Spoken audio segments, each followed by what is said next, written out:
Absolutely. Yes. And a lot of my clients are newer moms. And so they are finding that all of the things that they grew up seeing and having modeled for them and society telling them they should be a certain way, they are loving the fact that they get to choose what they model for their kids. And so it's impacting the next generation in that regard too. So yeah, like I said, when I saw this, I was like, yes, I want to do this. That's beautiful. Welcome to the True Elegance podcast. I'm your host, Dr. Bumia Kikube, also known as Dr. B. Through solo episodes and guest sessions, we delve into the timeless qualities of style, grace, and sophistication and uncover what makes you truly elegant. So, sit back, relax, and let's get started on this empowering journey of becoming truly elegant. Welcome to another episode of the True Elegance podcast. Today, I have with me an amazing woman who helps women transform their tired mom board into their fit and strong mom. Welcome with me, Mackenzie. Welcome, Hello. Mackenzie. Thank you. Thank you so much for having me here. I'm excited for our conversation today. Beautiful. So, like we chatted before this, basically the True Elegance podcast is about talking beyond the fashion and glam and beauty that elegance is known for, but looking more in the inward. And there's so many aspects of self-confidence, self-esteem that really makes us who we are and brings out the inner beauty that we then see on the outside when someone like you shows up super hydrated and fit and ready to go. It's not that you just woke up like that. You've done a lot of work to get to where you are. So I'm going to open it up by asking you to share with us what true elegance means to you.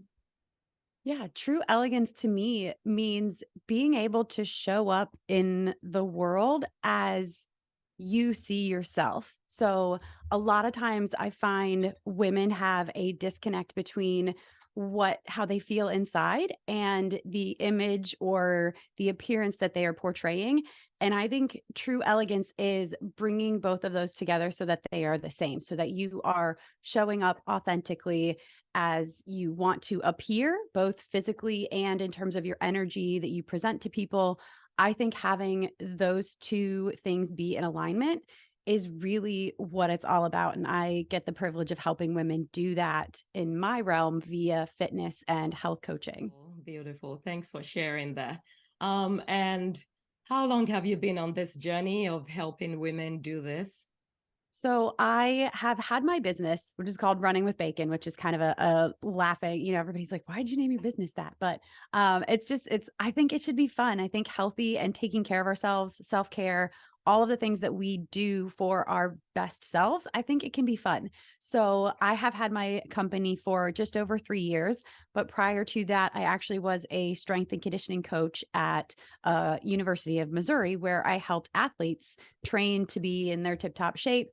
And even before that, I went to college for this. I knew I wanted to do something with athletics or fitness and that type of thing, but I hadn't quite figured it out until the opportunity came for me to start my own business, and I have been loving every minute of it.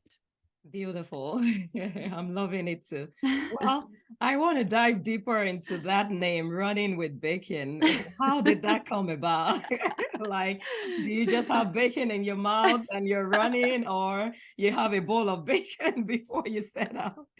Yeah. So I am a foodie at heart. I joke about having my inner fat kid. And so I love food and I love eating it. It's so good and it's cultural, it's emotional. There's so much good stuff about food. But I also see the value in paying attention to what I eat and what I put in my body and how I fuel my body and how that food makes me feel. And then I also have grown to love running. I used to hate it growing up. I despised running, even being a soccer player. Anytime it was time to get in shape and do conditioning, hated it. But I have since grown to love it because it's become my a form of therapy almost. Being outside is almost spiritual, just reconnecting with nature and having that little bit of me time to get out of my head. I can put a podcast in or music and just jam and run, and I can kind of forget about things. And I find that when I do that, it helps me be a better version of me. It helps me not just be nicer to people around me. It's a stress reliever, but it also helps me be more creative and kind of think of things in a different way when I'm able to have that outlet. And so I took both my love for food, which is very health related, and then also my newfound love for running and combined them. And everything's better with bacon, even getting healthy. So I was like, running with bacon, it just makes sense. That's amazing. And how long have you been on this journey? Yeah, so just over 3 years I've had my company, but then, like I said, I was coaching long before that, and I think I was able to take my previous coaching experience, and while I know the science behind, fitness and strength and getting in shape and things like that, it's really knowing people that makes coaching so fulfilling, but also equally as challenging because every person's different. Every Right. person has things that motivate them or that are kind of their sticking points. So it's really interesting to me figuring that out and helping women really bring out their true elegance, for lack of a better term. I love it. Love it. Beautiful. So in your world, what are top three tips for true elegance, relating to your journey and what you've been doing helping women?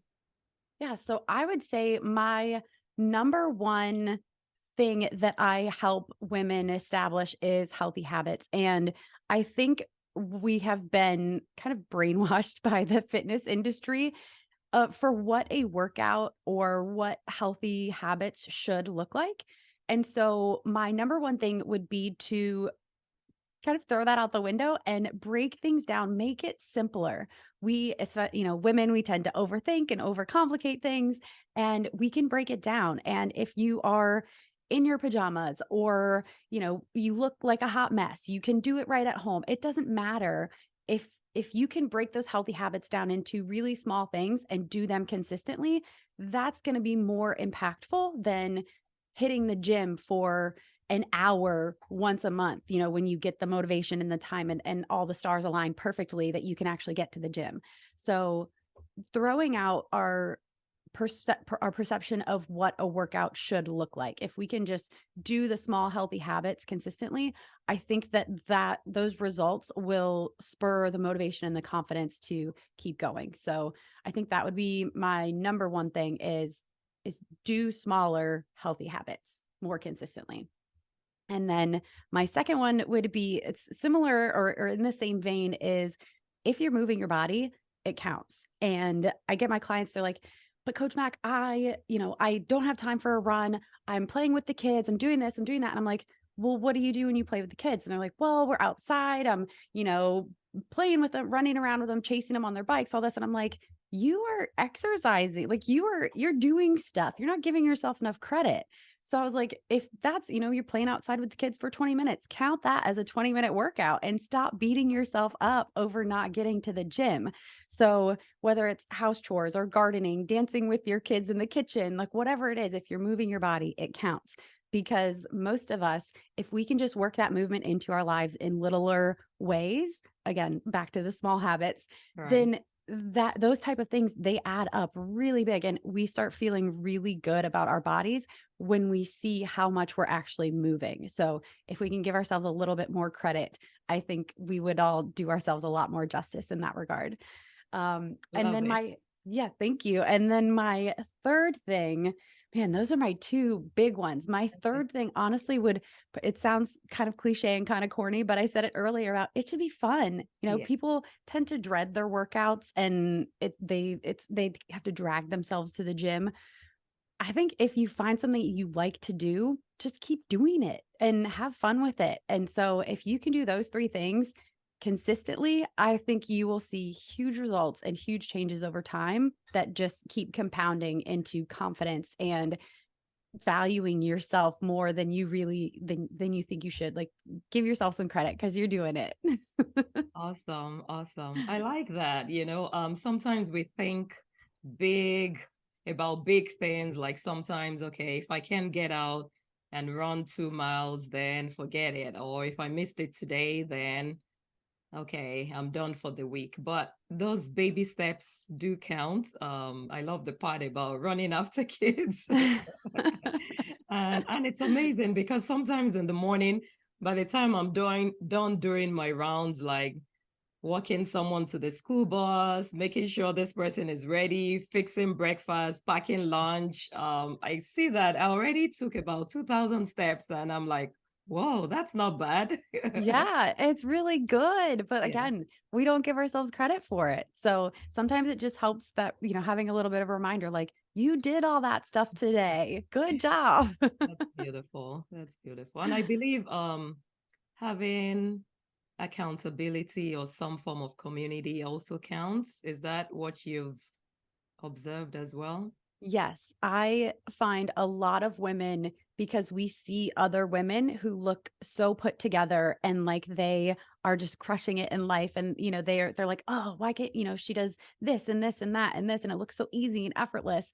And so then we look inside and we feel like we're so alone in our struggle, and especially with health related things where we tend to be more sensitive about sharing our health related struggles because it's something that we feel like we should have together for some reason, like we should know, even though in schools, I mean, we're not taught how to really feed ourselves properly and how to exercise correctly and things like that. So it's something that if you can get away from feeling alone and feeling like you have to do it by yourself, opening yourself up to that community can be a massive game changer in just when you're in the struggle of it and someone else says, I've been there, but you can do this. I've been there, but you can get to the other side of this.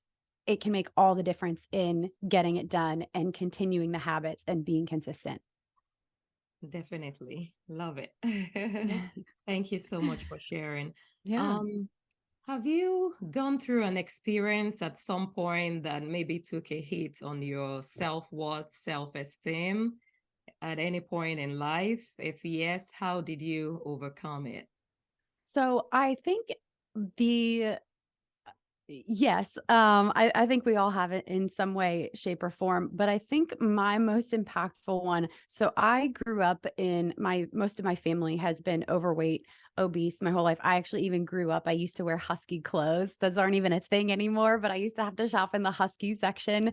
So just things like that really shape you in terms of figuring out like I wasn't wearing the same clothes as girls my age. And it was like, I have to go to a whole different section. And it's like, well, my body this isn't how it's supposed to look. And so I think in that helped shape me in terms of not necessarily making me feel like I need to be some certain type of ideal or some way that everyone else thinks I should look, but it really made me determine, okay, even in these husky clothes, because I was a little tomboy, so I didn't necessarily mind. I was playing sports. I wasn't chasing boys. I was chasing soccer balls. So, but it had me think about and gain the confidence in those husky clothes and in what I was doing that if I feel my best, it doesn't necessarily matter how I look. And I mean, sure enough, after puberty, weight shifted and I'm not in the husky section anymore, but I learned how to take care of myself so that I feel my best. And typically when I am feeling my best, I also look my best and I show up my best. So learning how to take care of myself was something that actually came out of, growing up with a family that revolved around food and revolved around there's never never a shortage of anything, any food, anything like that. There was always like, oh, you're looking skinny, you need to eat more, that type of thing. So I think, yeah, it just that experience, that upbringing helped shape me to figure out what makes me feel my best. And I love that statement you made, if I feel my best, then I can look my best. And, it just ties into what this podcast is all about, the true elegance that comes from the inside. So, looking at ways in which we can feel better about ourselves so that we can show up confidently on the outside in whichever way we are, whether dressed up in pink like me or wearing your sweatshirts and gym clothes or whatever, but it really radiates on the outside. And thank you for sharing that. Yes. Yeah, so it's been amazing hanging out with you today. We keep it short and sweet. I know, I like it. Yes, it has. It's been great. Yeah, but I'd like to open it up for you if you have any closing statements, and also share with our audience how they can stay connected with you beyond today. Yeah. So closing statements, I think, would just be, like I mentioned, when you take really good care of yourself, you start seeing little ways more and more, like little ways to be grateful of things about yourself rather than finding things wrong with yourself. You find like, oh, I can lift that bigger dumbbell. I can run a little bit farther or a little bit faster.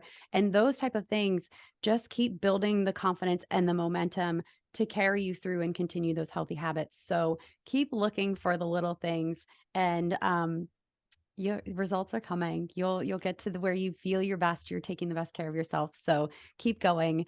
And then if you want to stay connected with me, you can find me. My website is runningwithbacon.com, and Instagram is my preferred platform where I have all the fun. So I am at Running with Bacon on Instagram. Beautiful, beautiful. Thank you so much, Mackenzie. Thank you Keep for having looking for the me. little things that make us truly elegant, Yes. improve our self-worth and confidence, and we'll be sure to stay connected with you. Sounds great. Thank you so much for having me.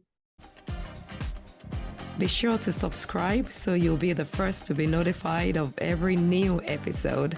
Leave a review and share this podcast with that elegant lady in your life. This is a space where we can come together to empower and inspire each other and leave feeling elevated and enlightened.